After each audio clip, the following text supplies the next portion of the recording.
Is recognized for 2 minutes. Thank you, Madam Speaker, and I thank the gentleman from California for yielding.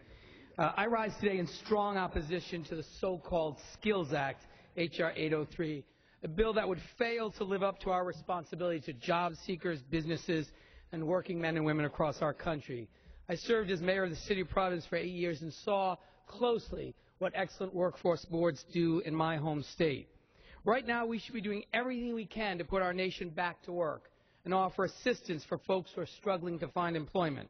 But unfortunately, this highly partisan bill does just the opposite. It would block grant and effectively eliminate 35 programs, including programs that help dislocated workers, veterans, disabled workers, and other disadvantaged populations, putting these individuals at high risk of losing access to services.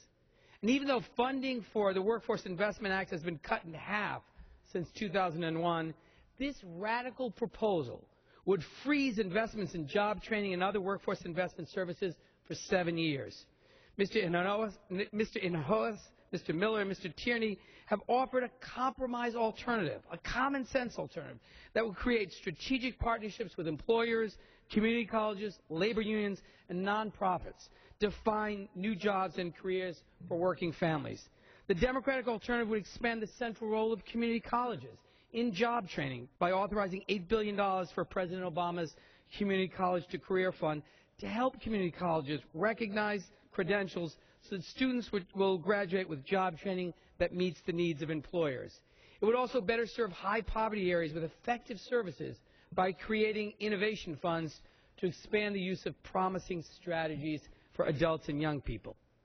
Ladies and gentlemen, our country is facing serious economic challenges, and we need a serious solution like that offered in the Workforce Investment Act. I urge my colleagues to oppose H.R. 803 and support the Democratic alternative and enact real workforce reform that will put Americans back to work. I yield back the balance of my time. The gentleman's time has expired.